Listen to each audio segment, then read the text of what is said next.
Bonjour mes amis, que Dieu vous bénisse tous, que le Saint-Esprit, l'Esprit de la gloire de Dieu vienne sur vous tous, excusez-moi.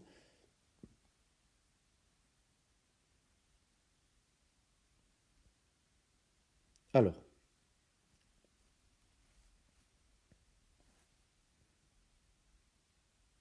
je ne peux pas faire le programme, vous parler de ce que Dieu nous a donné, partager, diviser avec l'écran et les commentaires. Vous pouvez mettre les commentaires que vous voulez, mais après de terminer ici cette transmission. Bien, j'étais en train de parler du Saint-Esprit, qu'il vienne orienter, diriger, conduire, bénir notre méditation glorieuse, parce que nous sommes en train d'essayer, nous sommes en train de nous efforcer pour vous mener ce que Dieu m'a donné. C'est cela même, exactement ce que j'ai reçu une fois dans ma vie, je le repasse à d'autres qui viendront aussi s'intéresser et recevoir ce que j'ai reçu. Donc, ce que j'ai reçu de Dieu, je veux vous le donner, tout, à 100%. J'étais ici en train de méditer sur Nicodème.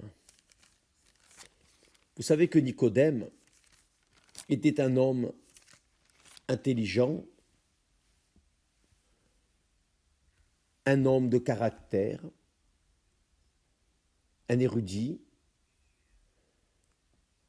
Il était l'un des principaux parmi les pharisiens. Il était un homme connu, établi, et nous voyons qu'il était un homme pur, sincère, transparent, véritable. Pourquoi est-ce que nous découvrons toutes ces qualités en Nicodème? Pourquoi est-ce que Nicodème est allé vers le Seigneur Jésus la nuit? Pourquoi? Pourquoi est-il allé vers le Seigneur Jésus de nuit? Qui l'a envoyé vers le Seigneur Jésus? Et qu'est-ce qui l'a motivé à aller vers le Seigneur Jésus? Ces questions, certainement, vont vous aider à comprendre comment Dieu appelle les personnes qu'il connaît et qui sont sincères. Comment cherche-t-il les personnes sincères? Car quand la Bible parle, quand le texte sacré dit qu'il eut un homme d'entre les pharisiens, nommé Nicodème, un chef des Juifs, c'est-à-dire l'un des principaux parmi les Juifs.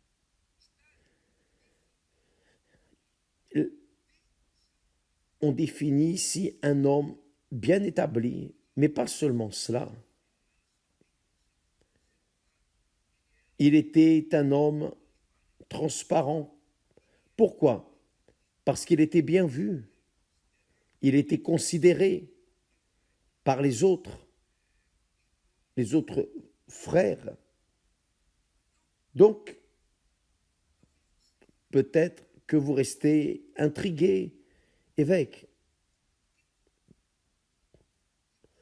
Pourquoi est-ce que Dieu a choisi Nicodème? Pourquoi est-ce que Dieu a choisi Nicodème?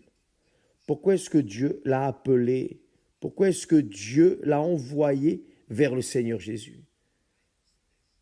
Et là, vous devez vous questionner également. Pourquoi est-ce que vous Amis, pourquoi est-ce que vous êtes en train de toujours regarder nos directs? Pourquoi est-ce que vous avez le désir d'aller à l'église, connaître l'œuvre de Dieu, le travail de Dieu? D'ailleurs, aujourd'hui, cela fait 48 ans que l'Église universelle a commencé. Donc, nous faisons notre anniversaire. Donc, j'aimerais que vous sachiez pourquoi. Pourquoi est-ce que toutes ces personnes sont venues à l'Église ou viennent à l'Église et beaucoup d'autres viendront. Pourquoi? C'est la question que l'on pose. Pourquoi est-ce que Nicodème, qui était un homme religieux, un leader, pourquoi est-il allé vers le Seigneur Jésus? Il est allé vers le Seigneur Jésus parce que Dieu l'a envoyé. C'est Dieu qui l'a envoyé. Le Seigneur Jésus a dit, « Personne ne vient à moi sans que le Père ne l'ait envoyé. » Donc, c'est le Père, c'est Dieu le Père qui a envoyé Nicodème au Dieu Fils. Et c'est Dieu Père qui nous envoie jusqu'au Seigneur Jésus. Il n'envoie pas n'importe qui, il envoie ceux qui réellement sont sincères, véritables, transparents, ceux qui sont comme des enfants, vous savez, innocents, car quand Nicodème a dit au Seigneur Jésus, « Nous savons que tu es un docteur venu de Dieu, car personne ne peut faire ces miracles que tu fais si Dieu n'est avec lui. » Alors, quelle a été la réponse du Seigneur Jésus? Il a remercié? Non, non. Le Seigneur Jésus, tout simplement, est allé direct au point. En vérité, je te le dis, si un homme ne naît de nouveau, il ne peut voir le royaume de Dieu. Car il savait, le Seigneur Jésus savait, que Nicodème, en réalité, voulait connaître le royaume de Dieu. Il voulait savoir qui était le Seigneur Jésus. Il avait un intérêt à écouter le Seigneur Jésus. Il était humble. Il était un homme humble. Donc, le Seigneur Jésus lui a enseigné directement en disant, « Oh Nicodème, ça ne sert à rien que tu m'admires ou que tu admires le travail que je fais, les miracles, les merveilles que tu vois. Tu entends parler, tu vois les miracles, mais tu ne comprends pas, en d'autres mots, tu ne vois pas d'où vient, comment viennent, comment ces miracles se produisent. Pourquoi je suis en train de faire ces miracles? » Donc, en d'autres mots, en résumant, le Seigneur Jésus est allé direct. Nicodème, en vérité, je te le dis, si un homme ne naît de nouveau, il ne peut voir le royaume de Dieu. Car personne ne peut voir le royaume de Dieu. Personne ne peut voir le royaume de Dieu de l'extérieur du royaume de Dieu. Et Nicodème était à l'extérieur. Il était religieux, fidèle, il était bon, il était une personne bonne, charitable, il était de foi, mais le pauvre. Il était à l'extérieur, il était perdu à l'extérieur, car toute sa religiosité, toute sa vie religieuse dévouée à la religion, ne le faisait pas voir le royaume de Dieu, car il était à l'extérieur du royaume de Dieu. Et le Seigneur Jésus lui a tout de suite montré, si tu veux voir le royaume de Dieu, Nicodème, tu dois mourir pour ce monde et naître dans le royaume de Dieu, dans le royaume de Dieu. Là, tu verras le royaume de Dieu, en d'autres mots. Ça, c'est le message que le Seigneur Jésus a donné. Si tu ne meurs pas, plutôt, si tu ne nais pas de nouveau, pas si tu meurs de nouveau, non, la personne doit mourir d'abord. Si tu ne nais pas de nouveau, et pour naître de nouveau, il faut mourir d'abord. Personne ne peut naître étant déjà né, donc la personne doit mourir pour alors pouvoir naître de nouveau. C'est ce que le Seigneur Jésus était en train de dire. Bien que tu sois là avec ce renom, tu as un nom à zéler, une réputation, un homme illustre, considéré par ses collègues, par le peuple. Tout cela, Nicodème, tout cela, d'ailleurs l'argent, les richesses, tout ce que tu as, n'a aucun sens pour le royaume de Dieu. Ce qui vaut, c'est d'entrer dans le royaume de Dieu. Si tu n'entres pas dans le royaume de Dieu, tout cela va mourir, va prendre fin, va cesser. Tout cela, tout ce que tu vis a une date de validité. Donc, c'est ce que vous devez comprendre, mes amis, ce que le Seigneur Jésus est en train de dire là. Faites comme si vous êtes Nicodème. Alors, je vais vous dire, si vous ne naissez pas de nouveau, mes amis, ça c'est la réalité. Si vous ne naissez pas de nouveau, mais pour naître de nouveau, qu'est-ce que je dois faire? Vous devez mourir. Vous devez mourir. Comment pouvez-vous naître sans mourir? Ça ne marche pas. Personne ne peut naître de nouveau sans être mort d'abord, n'est-ce pas? Donc, vous devez mourir de nouveau. Vous devez mourir plutôt pour pouvoir naître de nouveau. Sauf que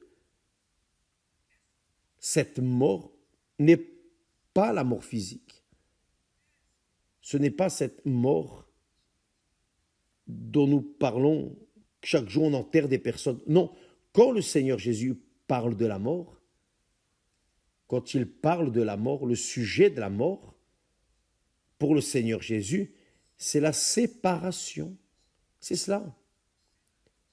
Si vous ne vous séparez pas, ô Nicodème, du royaume de ce monde, du royaume de la religiosité, de ton royaume personnel que tu as, si tu ne te sépares pas du royaume de ce monde, comment peux-tu voir le royaume de Dieu? Tu dois naître de nouveau. C'est-à-dire, vous mourrez pour le monde, mais vous naissez pour Dieu. Cette œuvre, elle est du Saint-Esprit, car personne ne peut naître seul, personne ne peut s'engendrer seul, oui ou non? Pour que la personne naisse, quelqu'un doit l'engendrer. Ce n'est pas comme ça. C'est précisément ce que le Seigneur Jésus était en train de dire à Nicodème. Pour voir le royaume de Dieu, pour comprendre le plan de Dieu, le plan du salut de Dieu, Nicodème. D'abord, tu dois mourir pour le monde. En d'autres mots, d'abord, tu dois abandonner le monde, te séparer du monde. Car mourir, la mort, c'est la séparation. La mort, c'est la séparation. Dans la Bible, je répète, quand le Seigneur Jésus parle de mort, il parle de séparation comme Dieu a dit à Adam et Ève. Si vous mangez ce fruit, vous mourrez, c'est-à-dire vous allez vous séparer de moi, vous serez expulsés, vous allez vivre loin de moi, vous allez vivre séparés de moi. Et je ne peux rien faire pour vous tant que vous ne revenez pas à moi. Et c'est ce que le Seigneur Jésus était en train de dire avec Nicodème. Si tu veux voir le royaume de Dieu, tu dois y entrer. Car de l'extérieur, tu ne vas pas entrer, tu ne vas pas voir plutôt. Tu ne vas pas voir. Donc, vous demandez, évêque, je suis en dehors du royaume de Dieu. Je reconnais que je suis en dehors du royaume de Dieu, car je ne suis pas une personne religieuse, ou si je suis une personne religieuse, vous êtes une personne religieuse, mais je n'ai pas cette foi de laisser le monde, je n'ai pas cette foi de suivre le Seigneur Jésus, cette force, cette puissance. Je sais que je suis dans le monde, et je veux vous dire, vous voulez savoir une chose, j'aime le monde, j'ai un lien avec le monde, j'aime le monde, j'aime vivre, j'aime profiter de la vie, j'aime le monde. Donc, mais vous êtes en train de voir cette transmission. Vous y participez. C'est-à-dire, vous êtes dans le monde, mais vous êtes en train de vouloir voir le royaume de Dieu. Vous voulez connaître le royaume de Dieu. Vous voulez entrer dans le royaume de Dieu. Vous voulez voir le royaume de Dieu. Mais vous ne pouvez pas voir le royaume de Dieu sans y entrer. Mais pour y entrer, vous devez laisser le royaume du monde. Vous devez mourir pour le royaume du monde, c'est-à-dire vous séparer du royaume du monde. C'est cela. Par exemple, quand une personne se sépare dans le mariage, alors, que se passe-t-il? Elle s'est séparée, c'est fini. Son lien avec l'ancien mari ou l'ancienne épouse, qu'est-ce qu'elle fait? Elle se marie de nouveau. Pourquoi? Parce que maintenant elle est célibataire. Il n'y a plus rien entre l'un et l'autre. C'est-à-dire, Dieu, pour vous révéler le salut du royaume de Dieu, pour vous révéler l'Esprit, son Esprit, pour vous donner le Saint-Esprit, vous devez vous séparer du monde, vous divorcer du monde, pour qu'alors Dieu puisse faire le miracle de vous faire naître de nouveau, vous marier de nouveau. Mais vous mariez avec lui. Vous mariez avec lui, faire une alliance avec lui. Pour qu'alors vous puissiez entrer dans son royaume. Le royaume est de Dieu. Il n'est pas de n'importe qui. Ce n'est que le royaume de Dieu. Vous voulez le royaume de Dieu, vous devez divorcer du royaume du monde pour entrer dans le royaume de Dieu. C'est ce que le Seigneur Jésus était en train de dire à Nicodème. Et là, le Seigneur Jésus dit, quand le Seigneur Jésus a dit cela, que si un homme ne naît de nouveau, il ne peut voir le royaume de Dieu. Si un homme ne naît de nouveau, il ne peut voir le royaume de Dieu. Ensuite, le Seigneur Jésus a dit à Nicodème. Nicodème a dit au Seigneur Jésus. Là vient la petite question. Comment un homme peut-il naître quand il est vieux? Peut-il rentrer dans le sein de sa mère et naître? C'est-à-dire, cette question est apparemment une question stupide, n'est-ce pas, entre nous. Mais non, non. Moi aussi, je pensais comme ça. Nicodème, on ne dirait même pas qu'il était un homme instruit. Comment pose-t-il une question pareille? Mais cette question, mes amis, que Nicodème pose au Seigneur Jésus, est une question qui montre clairement son infantilité spirituelle, son humilité véritable. Car je vois Nicodème, une personne élu par Dieu parmi tous les pharisiens. Nicodème a été un envoyé de Dieu vers le Seigneur Jésus. Il a été un envoyé. Et le Seigneur Jésus a vu cela. Bien que le Seigneur Jésus lui a parlé de manière difficile pour lui, pour que Nicodème comprenne, mais Nicodème était si infantile dans sa manière de penser. Vous savez, quand vous voyez un enfant pensant,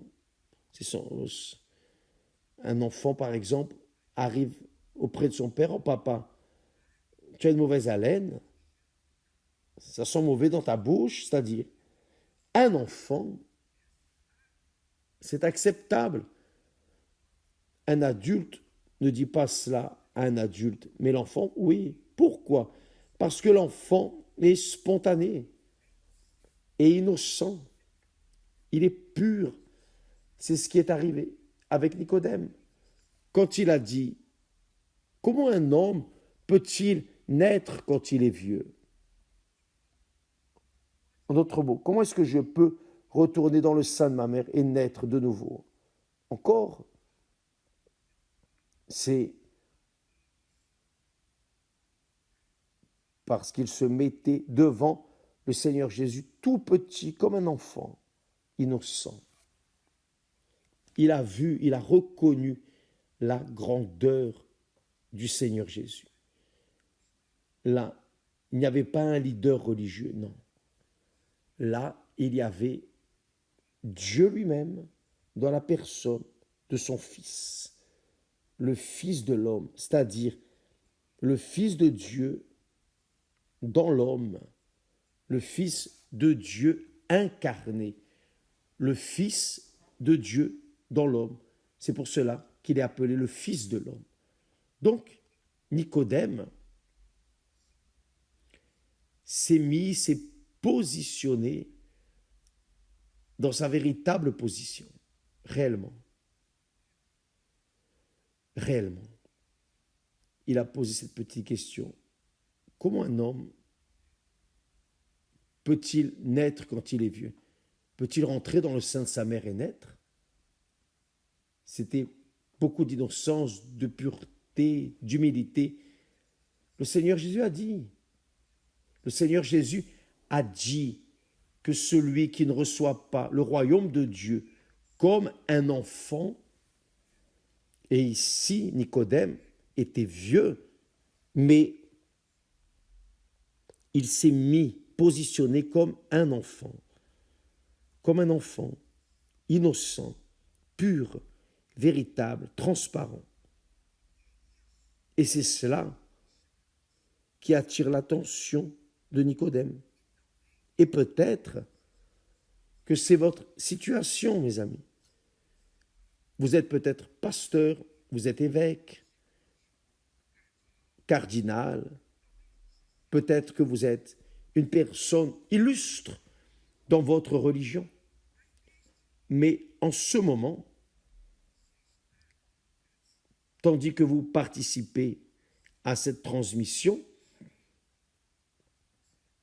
vous reconnaissez réellement: j'ai tant d'informations, je me suis formé en ceci, en cela et encore cela, je suis une personne respectée parmi mes amis, j'ai mon nom à zéler, ma réputation, mais je ne comprends rien aux choses de Dieu.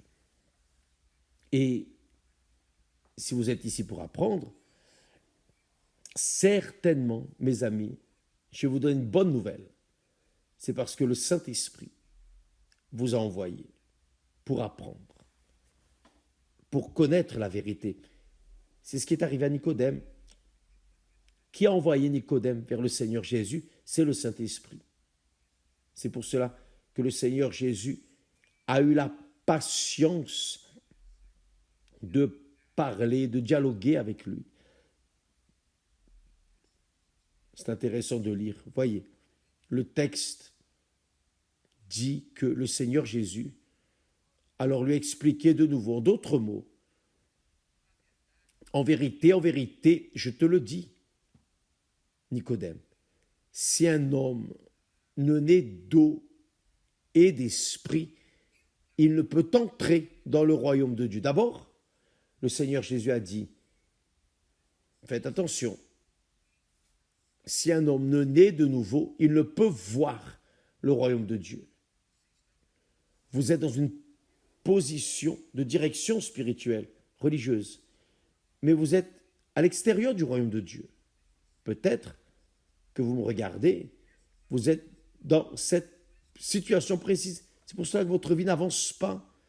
Tout marche en arrière et Dieu permet ces déserts pour que vous veniez vous divorcer du monde, pour vous marier avec lui. C'est cela, mes amis. Il veut cela. Tant que vous ne vous divorcez pas du monde, il ne va pas vous révéler, il ne va pas vous montrer ce qu'est le royaume de Dieu, ce qu'est le salut de l'âme. Vous n'allez pas comprendre. C'est la réalité. Que malheureusement, la majorité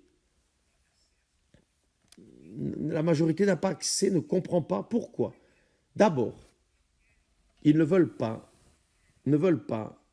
divorcer du monde. En d'autres mots, mourir pour le monde. Ne veulent pas se séparer du monde. Et là, à cause de cela, on ne peut pas entrer dans le royaume de Dieu, ni même le voir. De l'extérieur, on ne voit pas le royaume de Dieu. Vous devez entrer dans le royaume de Dieu pour pouvoir le voir. Je parle de ce que je vois, de ce que j'entends, de ce que je vis. Je ne parle pas de ce que j'ai entendu parler. Non, je parle de ce que Dieu nous révèle. Je peux vous parler, non parce que je suis plus spécial que vous, non. Ce qui m'est arrivé, c'est qu'un jour, j'ai divorcé du monde. J'aimais aussi le monde. J'avais aussi mes rêves. J'avais aussi mes projets personnels. J'aimais aussi la vie que je menais. Je vivais une vie de beaucoup de flirts, beaucoup de relations, mais aucune d'elles ne m'a satisfait. Aucune d'elles ne m'a satisfait. C'est vrai. Je me suis retrouvé seul. Quand j'ai connu la parole de Dieu, je savais que je devais mourir pour le monde. En d'autres mots, je devais me séparer du monde pour pouvoir connaître mon Seigneur et Sauveur, le Sauveur de mon âme. Alors, c'était le moment. J'ai renoncé. Je me suis séparé du monde. Je me suis séparé de mes êtres les plus chers. Je me suis séparé de tout, des amis, des collègues. Je me suis séparé de la vie erronée que je vivais. Je suis mort pour le monde. Je me souviens même d'une parole que maman m'a dite un jour. Je suis resté très triste, si abattu. Elle a dit, mon fils, tu ressembles à un fanatique. C'est ça. Pourquoi? Parce que les samedis et les dimanches, je restais à la maison le soir, lisant la Bible, priant, cherchant la présence de Dieu. Et maman a noté, j'avais 19 ans. Ce n'était pas normal. Ce n'était déjà pas normal à cette époque, imaginez. Donc, j'ai dû renoncer au monde. J'ai dû divorcer du monde. C'est ce que le Seigneur Jésus est en train de dire à Nicodème. Si un homme ne naît de nouveau, il ne peut pas voir le royaume de Dieu. Ensuite, le Seigneur Jésus dit, si un homme ne naît d'eau, qui est le baptême dans les eaux, le baptême d'eau, le baptême de repentance dont nous avons parlé hier. La personne doit se repentir pour pouvoir être baptisée d'eau. Elle peut même être baptisée dans les eaux sans repentance. Mais il n'y aura aucun effet pratique, aucun, zéro. Donc, elle doit se baptiser d'eau. Le Seigneur Jésus dit, il faut naître d'eau et du Saint-Esprit, pas seulement de l'eau. Pour naître de l'Esprit, il faut naître d'eau. Bien sûr qu'il y a des cas où les personnes sont baptisées par le Saint-Esprit avant d'être baptisées d'eau. Cependant, ça arrive. Ce n'est pas le normal, mais ça arrive. Et Dieu sait ce qu'il fait, car c'est lui qui fait le miracle. C'est lui qui accepte la personne morte, c'est-à-dire séparée du monde, et fait descendre sur elle le Saint-Esprit. C'est le Seigneur Jésus qui baptise du Saint-Esprit. Donc, c'est cela. Le thème de ce message principal pour Nicodème, qui était un homme, comme on a déjà dit, illustre, religieux, sincère, mais ignorant spirituellement parlant, il devait renoncer à la religiosité. Il devait renoncer à sa posture, à sa position, n'est-ce pas, religieuse, s'il voulait réellement naître de nouveau. Ou plutôt, s'il voulait réellement voir le royaume de Dieu, s'il voulait entrer dans le royaume de Dieu, il devrait réellement mourir pour le monde, son monde, pour qu'alors il puisse naître de nouveau et dans le royaume de Dieu. Donc, j'espère que vous ayez compris, mes amis, parce que cela est extrêmement important que vous le compreniez. Lisez Jean, l'évangile de Jean, chapitre 3, dans la conversation, le dialogue que le Seigneur Jésus a eu avec cet homme appelé Nicodème. Et il lui a expliqué beaucoup de choses merveilleuses. Beaucoup de choses. Voyez la conversation que le Seigneur a eue avec lui. Vous allez lire le texte sacré. Après, le Seigneur Jésus lui a dit, Nicodème, fais attention. Ce qui est né de l'esprit est esprit, ou plutôt, ce qui est né de la chair est chair. Ce qui est né de l'esprit, du Saint-Esprit, est esprit. Ne t'étonne pas que je t'ai dit, il faut que vous naissiez de nouveau. Il lui a dit, tu dois naître de nouveau, Nicodème. Tu dois naître de nouveau. Fais attention, Nicodème. Le vent souffle où il veut et tu en entends le bruit, mais tu ne sais d'où il vient ni où il va. Il en est ainsi de tout homme qui est né de l'esprit. Donc, voyez, le Seigneur Jésus enseignant, lui donnant le meilleur, des choses extraordinaires. On pourrait rester là en train de parler de ce texte, de ce dialogue entre le Seigneur Jésus et Nicodème. Mais c'est si merveilleux. Qui naît du Saint-Esprit est esprit et spirituel. Il est spirituel, il est comme le vent. Il ne sait d'où il vient ni où il va. Il ne sait pas d'où il vient ni où il va. C'est comme le vent. Il souffle, vous entendez le bruit, mais vous ne savez pas, rien. C'est ainsi qu'arrive lorsque nous naissons du Saint-Esprit. Tout est nouveau, tout est extraordinaire, tout est merveilleux en relation aux choses de Dieu.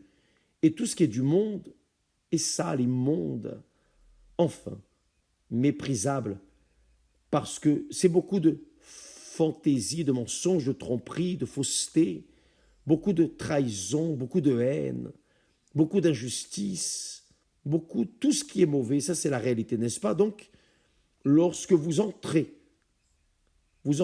dans le royaume de Dieu, vous êtes nés de l'esprit, de l'eau et du Saint-Esprit. Alors, vous avez votre vie définie par le Saint-Esprit lui-même. Il va vous guider. Vous rappelez que nous avons parlé de marcher selon l'Esprit. Marcher selon l'Esprit, c'est cela. Ce n'est même pas marcher, c'est voler, car vous ne savez ni d'où vous venez, ni où vous allez. Ainsi nous sommes. On parler, Christiane et moi, en relation à l'œuvre de Dieu, cette œuvre merveilleuse. On ne planifie pas, ça ne sert à rien de planifier. Chaque fois que je planifie quelque chose, ça ne marche pas. Donc, je préfère laisser le vent emmener. J'essaie de préparer le message pour vous parler ce que Dieu, oh Dieu, parle à travers notre bouche pour ces personnes. Mais quand j'arrive là, tout est différent. Parfois, je dis des choses que je n'aurais pas dû parler. Pourquoi?